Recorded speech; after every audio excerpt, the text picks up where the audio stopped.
Hello tout le monde, j'espère que vous allez bien, moi ça va. On se retrouve pour parler du muguet parce qu'en ce moment ça va être le muguet. J'espère que vous n'entendez pas trop les voitures parce qu'on est dans mon atelier avec Harry Potter et si vous tournez bien la tête, vous verrez vraiment parce qu'il y a ma collection Harry Potter qui est là en fait et qui va en avoir un peu partout en sachant que je suis fan d'Harry Potter, voilà. Donc c'est un cadeau que j'ai eu à Noël par ma soeur. Donc voilà. Donc bref, on passe les détails. On va revenir à ce que je voulais parler. Donc on va parler du muguet. Savoir s'il est toxique. On va aborder aussi également en fait ses noms. On va aborder aussi pourquoi le met. Hein, son histoire. Pourquoi en fait c'est une tradition. Sa culture. Bon bref. On va aborder le muguet quoi. Je vous laisse avec le reste de la vidéo. J'ai oublié de vous dire, mais vu qu'on n'est pas dans la cour, désolée. Vu qu'on n'est pas dans la cour, vous pouvez prendre un thé, un café, on va beaucoup parler, donc je vais beaucoup parler. Donc voilà. Donc en premier lieu, au fait, on va parler au fait du nom. Le muguet s'appelle pas que muguet, exactement. Il s'appelle le lys de vallée, le muguet des bois, le muguet commun, lys de mai, l'arme de Sainte-Marie, l'arme de la dame, clochette des bois, grillé, rouleau. Le rouleau c'est normal, hein, c'est des rouleaux qu'il y a sur le muguet. Si vous avez déjà vu le muguet, je vous mettrai une photo là. Mais c'est le rouleau. Mais de toute façon, elle est connue comme fleur comme le muguet. Donc il y en a même des bleus. Mais je crois que c'est pas la même, c'est pas le même nom, je crois. Voilà. J'en étais où? Amourette, Guillet, échelle de Jacob, échelle du paradis, Baxon de Parmas, et nom botanique c'est Contalari majoladi. Je vais me marquer là. Pour ceux qui veulent le marquer, au fait. Même moi j'ai du mal à le dire, donc de toute façon les noms botaniques, on aura toujours du mal à le dire parce que c'est pas. C'est le vrai nom de la fleur. Exactement. Alors on va parler du muguet en général. Donc il faut savoir que le muguet est toxique. Que ça soit pour nous, que ça soit pour les chiens, le muguet est toxique. Donc surtout pour les animaux, cheval, bétail, ils peuvent directement en mourir en fait. Donc ils l'ingèrent, ils meurent. Donc c'est ce que j'aime pas. Donc c'est pour ça qu'on n'en a pas dans le jardin. Sinon je vous aurais pris dans le jardin, mais j'en ai pas dans le jardin. Donc voilà. Donc le muguet est toxique pour nos animaux, y compris les chiens, les chats, les chevaux, les bétails. Cela est dû à la teneur en licocide. En fait, c'est le. Je sais pas si vous avez vu ma vidéo. Je suis en train de chercher. Ma vidéo sur les. Je l'ai là. Les narcisses, au fait, c'est le même liquide qu'à l'intérieur. Pourtant, c'est peut-être le même liquide qu'à l'intérieur que le narcisse, mais il n'y a pas de bulle. C'est des racines qu'il y a dedans. Et en fait, au lieu que ça soit. Elle, c'est carrément dans la fleur, au lieu que ça soit que dans le bulbe comme le narcissiste. Voilà. Donc, forcément, elle va plus agir que si vous. En fait, si vous préférez, si vous mangez le bulbe d'un narcissiste et là. On va y aller. Et le muguet, en fait, le brin de muguet, vous aurez le même effet que si vous mangez le bulbe. Mais par contre, si vous mangez la fleur du narcissiste, en sachant qu'en fait, il y a juste les feuilles qui prend et pas la fleur. La fleur, il y en a moins que dans la fleur. Les feuilles. Là, ça va être. Le tronc. Merci. Là, ça va être le même effet, moins effet que sur la fleur en elle-même. Que là, en fait, le poison est dans la fleur. On va y arriver. Voilà. Alors, il risque de. Ça s'appelle cardiaque de la plante. Et si un animal curieux ne mange qu'une, Seule une ampoule, cela peut entraîner de graves anomalies cardiaques. Donc ça va jouer sur le cœur. Donc c'est pour ça que... Et puis ça va pas jouer sur le cœur sur le côté, mais sur celui-là, ouais. Donc les symptômes généralement, comme les vomissements, la diarrhée, les pupilles dilatées, une pression artérielle, c'est parce que j'ai mes notes. Hein. J'ai toujours mon classeur sur moi. Voilà. Une pression artérielle basse et des orientations. En fait, il va pas savoir où il est. Si la mort subite, ce sont des possibilités. Si vous pensez qu'un animal mange en quantité quelques plantes, une visite chez le véto est nécessaire en urgence. Donc en gros, ça peut faire mourir. On va chercher midi à 14. Donc dès que vous voyez ces symptômes-là, dilatation, vomissement, pression artérielle, vous ne pourrez pas le voir sur un animal parce que ce genre sur un chat, bon courage. Peut-être sur un chien, mais pas sur un chat. Le coma, vous allez le voir direct. Parce qu'un chat, quand il se met en coma, c'est dans le coma. Et donc là, s'il est dans le coma, je pense que c'est la mort en fait.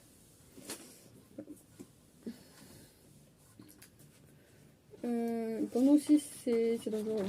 Faut pas qu'on le mange aussi parce qu'on va être la même chose.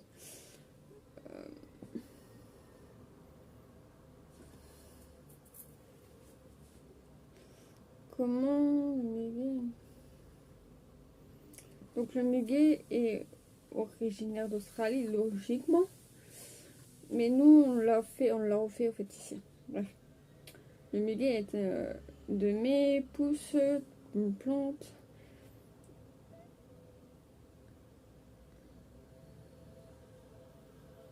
Pousse une plante envahissante de blanc facilement. Sont nombreux chaque année. En fait, ce qui veut dire que elle tombe, les graines tombent et au fait ça repousse. C'est une fleur qui va reprendre tous les ans. Voilà. Mais vous en aurez de plus en plus chaque année. C'est pour ça qu'elle est aussi vendue, je pense aussi. Et qu'elle est vendue souvent à la sauvette. Je veux dire, par des gens qui sont pas reconnus fleuristes et qui vont en fait devant. Voilà. Donc vous retrouvez. Nous ici le 1er mai on a une brocante et souvent on en a devant. On en a devant les fleuristes donc ils cachent un peu tous les fleuristes. Mais ouais, c'est une fleur qui est vendue beaucoup à la sauvette et qui est vendue beaucoup en fait chez les fleuristes. Pour une raison très spéciale que je vais vous en parler après. Voilà. Le parfum sent le muguet de mai. Moi je trouve qu'elle a une odeur particulière mais...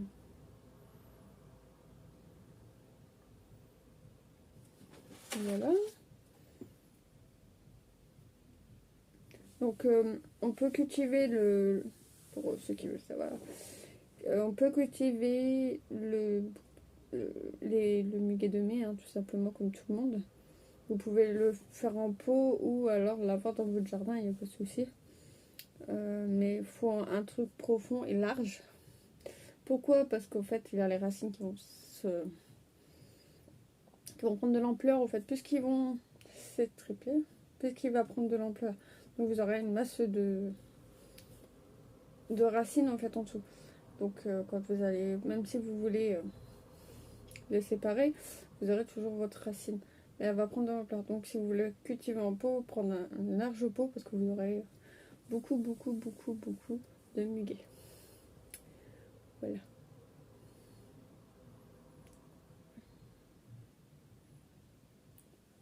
Et en plus il faut faire de la place sur un muguet. Je suis en train de chercher ce que je dis, mais en fait j'ai tout marqué, je sais ce que je dois dire.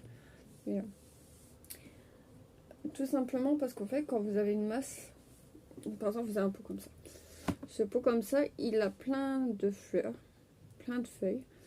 Mais vous voyez que il n'en a pas comme d'habitude en fait. Il n'y a pas beaucoup de fleurs, il n'y a pas... Et chaque année, plus qu'il grandit, plus que les fleurs, il y en a de moins en moins. Tout simplement, c'est que il faut peut-être soit en enlever, qui permet de la fleur d'être moins étouffée, que des racines d'être moins étouffées, qui fait que la fleur va sortir plus facilement. Que si vous avez une touffe, vous aurez que des feuilles au bout d'un moment, tout simplement parce que il faut qu'elle se propage et dans un pot c'est pas évident. Donc voilà.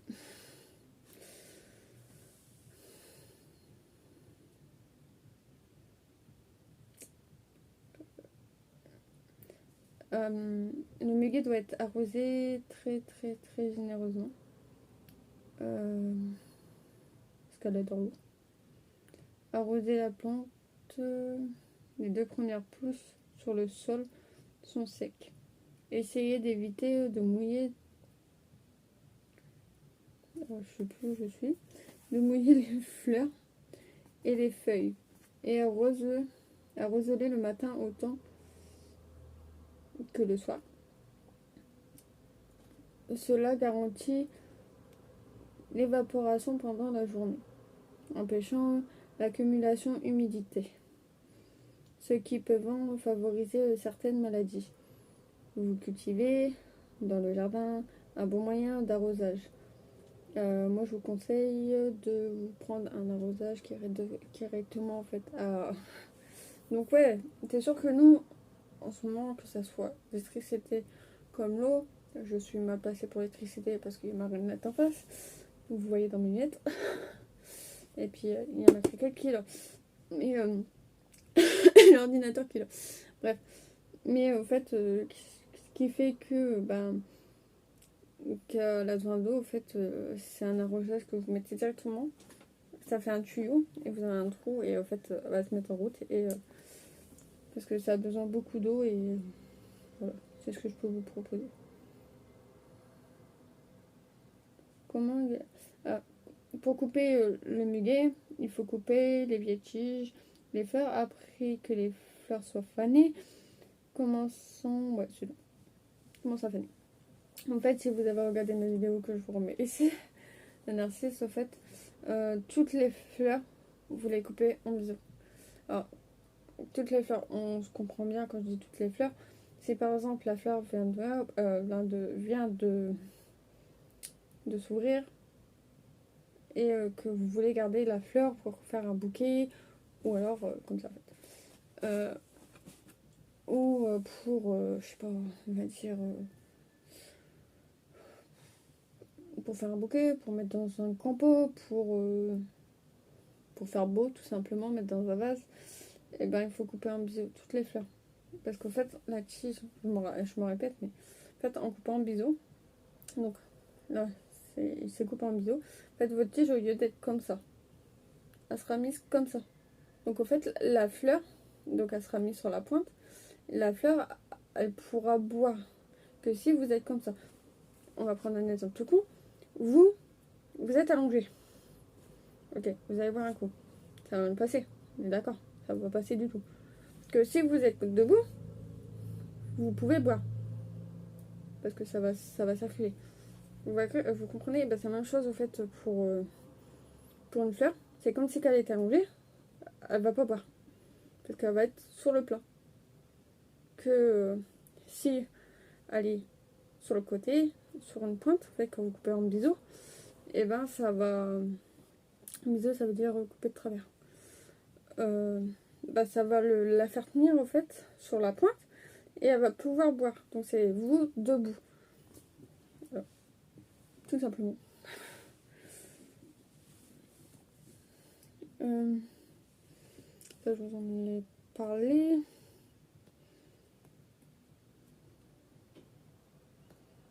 Ça, je vous en ai parlé.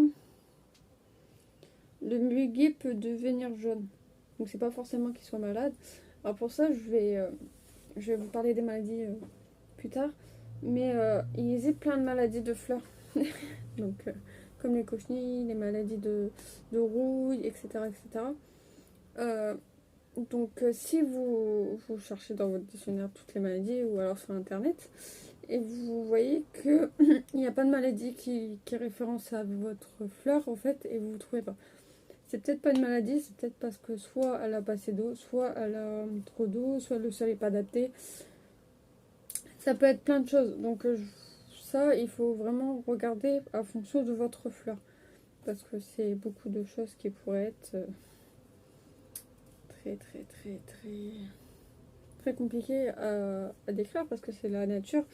Et que la nature est bien faite des fois. On va pas se mentir. Donc voilà. Mais après, ça peut être la fin de floraison. La tête séchée parce qu'elle avait pas assez d'eau. Ça peut être plein de choses. Donc pour le coup, voilà. Mais ça repousse, il faut savoir que ça repousse. À part ça, elle vient de voir si elle a une maladie. Elle va pas forcément repousser. Elle va repousser avec la maladie si elle a la maladie. Mais si elle a pas. Si elle a pas de maladie, c'est que c'est rien. C'est peut-être la fin de floraison. C'est peut-être parce qu'elle est pas trop arrosée. C'est peut-être parce qu'elle est trop étouffée. C'est plein de choses. Donc la description du muguet. Alors, le muguet de mai est une plante dont fortement des grappes à odeur. Particulièrement, je les aide à me relire. Particulièrement reconnaissable, cette plante est hautement toxique. Boire de l'eau de muguet peut d'ailleurs être dangereux, très dangereux pour la santé. Autrefois, le muguet était célébré pour ses pouvoirs magiques selon les légendes. Il fut créé par Apollon pour tapisser le sol afin que les pieds de ses muses ne s'abîment pas. Donc en gros, elle était... C'est le bien-être des pieds des meufs, on va dire. Et voilà, qu'il a pensé. Mais moi j'ai une autre histoire plus loin que je vais vous raconter.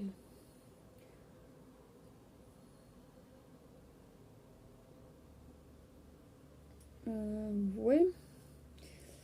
Alors, elle symbole la protection, le rompe de sort d'amour. Il est utile dans les symboles. Il est utile pour symboliser le danger, la prudence et la beauté mortelle. Jaune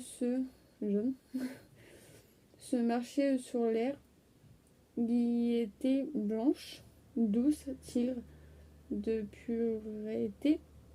pureté, richesse, fierté, orange. La richesse colla la journée de beauté.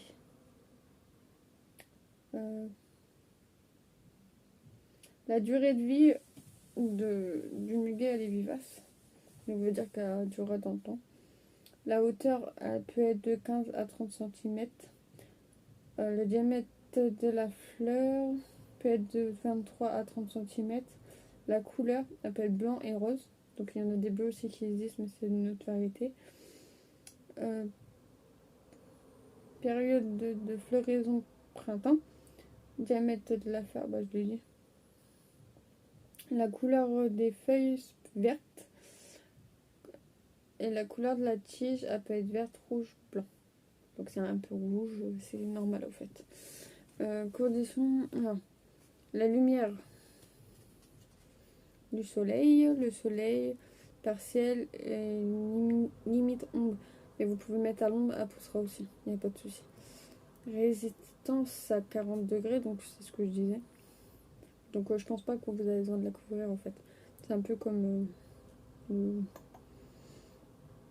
le sol, ça peut être argile, sable, crayeux, acide, neutre et alcalin. Soin, garder l'humidité mais pas l'accumulation d'eau. Je veux dire, genre vous l'arrosez le matin. Ah, je m'explique. Ah, on va dire, au mois de mai, il fait pas trop chaud. Normalement. Et si ça arrive, on ne sait jamais. Vous arrosez le matin, midi et soir. Mais si il fait pas chaud, le matin et le soir, il en a assez. C'est en cas de canicule. C'est un peu comme toutes les fleurs, on va dire. Pas toutes, mais certaines fleurs, ils ont besoin d'eau. Fertilisation. Fertiliser une fois par mois pendant la saison de croissance. Je veux dire, vous enlevez un peu de fleurs une fois par mois. Ben, un peu de feuilles une fois par mois pour éviter le trop, en fait, dans l'étouffement de la fleur dans le... Bref, vous avez compris. Couper les fleurs et les feuilles malades et fanées. Ah, ça, après, c'est que des trucs que j'ai dit, au fait, tout le long, en fait, au début. Période de récolte, début été, milieu de l'été. Alors, on n'est pas encore en été, on est au mois de mai, on est au printemps. Mais bon, en fait, c'est... Propagation, division, ensemblement. En fait, ça veut dire qu'ils divisent ensemble. La division... Ah, ils se divisent ensemble, en fait. Donc, vous pouvez avoir un brin de muguet et que l'année prochaine, vous avez 3 grammes de muguet. Après l'année prochaine, vous pouvez avoir plusieurs grammes de muguet. Bref, c'est ça, en fait.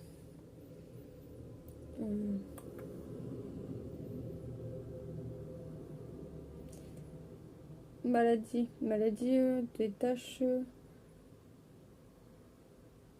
foliariques. Mais c'est seule maladie qu'elle peut avoir normalement. S'il n'y a pas cette maladie, c'est qu'il y a autre chose.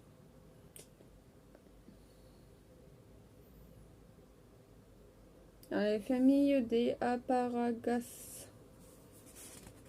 Je remarquerai en bas aussi, parce que des fois, voilà. Racines japonaises. Donc classées par l'Ilopida. Et Phélium, plante vasculaire. Alors c'est ça que je vous parlais de la tradition. Donc j'aurais dû commencer par ça, je sais pas pourquoi. La tradition du 1er mai est liée au muguet. Est très ancienne, mais elle a beaucoup évolué au fil du temps. Les Celtes, déjà, au début de chaque mois de mai, honoraient le muguet afin de fêter le premier jour de l'année. Et oui, en mai.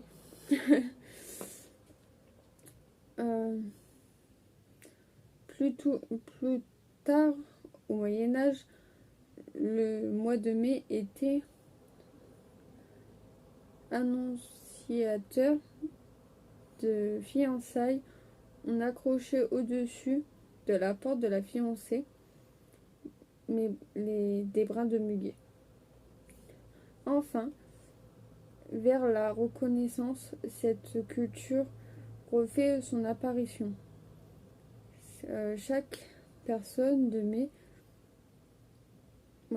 chaque 1er mai,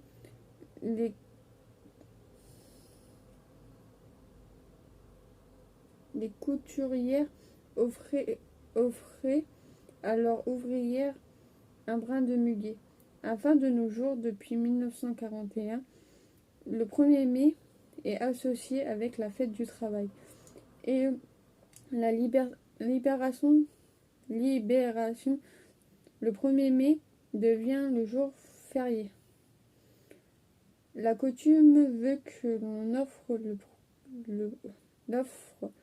le 1er mai un brin de muguet aux personnes proches de nous.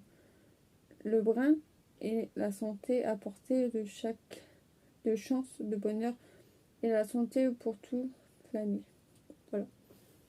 Et je comprends pas, parce que on va pas se mentir, on a ça au 1er mai, on est d'accord. Après c'est ma logique. Si c'est pour porter bonheur et chance, etc., c'est pas au milieu de l'année. Parce que là, on va pas se mentir, mais juin, juillet, août, septembre, octobre, novembre, décembre, janvier. Il reste 8 mois. Vous voyez ce que je voulais dire? En fait, dans ces cas-là, on l'offre au début de l'année, pas à la fin. Mais ouais, j'ai pas compris la logique. Après, c'est mon avis. Mais moi, c'est pour autre chose que j'aime pas le muguet. Déjà parce que ça sent fort. J'aime les fleurs qui sont fortes, mais moi, j'aime pas le muguet parce qu'elles sont fortes. Parce que c'est toxique, énormément pour nous comme pour les chiens. Et parce que je trouve avoir une tradition sur une fleur, ben, dans ces cas-là, si on a une pour une fleur, on le fait pour les autres fleurs en fait. Vous voyez? Il devrait avoir une tradition à chaque, pas à chaque fleur, mais du moins à des fleurs qui sont significatives, telles comme le muguet. Et le muguet a été aussi, comment, la tradition a été un peu saccagée au fait par les ventes à la sauvette, par ceux qui voulaient les vendre. C'est comme tout, mais c'est comme exemple. Euh, à la Saint-Valentin, euh, on dit souvent c'est vendre des roses. On est d'accord. Bah après, moi je pense que c'est plus la vente de ce que ta femme ou ton homme vend, bah aime. Et parce que les femmes comme les hommes aiment les fleurs. Euh, voilà. Mais ça devrait être genre la vente de roses seulement. Comme là en fait avec le brin de muguet de mai en fait. Je sais pas si vous me comprenez. Mais je comprends pas en fait. C'est comme comment la fête des morts, je sais plus quand c'est. Je sais plus comment ça s'appelle. Bref, on vend surtout tout ce qui est plantes de deuil, plantes de cimetière, donc on appelle ça. Mais dans ces cas-là, en fait, les gens prennent plus tout ce qui est bonnie, chrysanthème, etc. Donc ces cas-là, pourquoi on prend pas je sais, je parle, mais pourquoi on prend pas cette fleur seulement en fait pour cette fête-là? Vous voyez ce que je veux dire? C'est pour ça que je trouve injuste au fait au niveau de ça. Mais c'est mon avis. On a tous notre avis. Je suis pas fleuriste. Je suis pas. Voilà. Je vous fais juste savoir mes recherches et savoir ce que je fais en ce moment. Et voilà. Donc là, il y a eu 2 trucs d'affilée. C'est, je crois, ouais. Il y a Narcissiste et Muguet. Donc la fois prochaine, il n'y en aura pas. Il y aura deux fois qu'on n'aura pas. Parce que normalement, c'est une fois sur 2. Du coup. Mais bon, voilà. Donc, mon avis, dites-moi en commentaire ce que vous en pensez, mais moi je pense que c'est une fleur où je peux pas en fait me cadrer dessus tout simplement parce qu'il y a des trucs qui me font pas forcément. Et puis, mettre la chance sur une fleur en sachant que ben, on peut en recevoir, mais ça veut pas dire que la va te porter chance, porter de bonheur, va te donner de la santé, etc. Mais par contre, la signification du fait que ça peut être probable d'être fiancé, etc., etc., en fait, ça peut faire passer un signe du genre, sans que la famille peut le savoir, en mai. Je suis désolée, en mai, tu vois. En fait, lui, il peut. Moi, après, c'est mon idée. Hein. Faire une sorte de demande avec un bouquet de gui sans que tes parents le voient, au fait, et leur faire la surprise. Après, je suis farfelue moi là-dedans, mais voilà. Mais c'est une idée au fait que vous pouvez au fait passer discretos au lieu de lui mettre un genou à terre et puis lui dire voilà, je vais me marier. Bref, un petit truc comme ça. Bon, bah, il y a toujours. Je sais pas si je vous bouge, vous verrez vos 2 morts. Je sais pas du tout. Non, bah, vous aurez Harry Potter. J'ai cru qu'avec vous que ça pourrait bouger, mais non, bah ça restera Harry Potter. Donc voilà. J'espère que cette vidéo t'aura plu. J'ai beaucoup blablaté. J'espère que ton café t'aura plu. Et puis, on se retrouve pour une nouvelle vidéo. Likez, commentez, abonnez-vous. Puis je vous fais plein de gros bisous. Bye bye.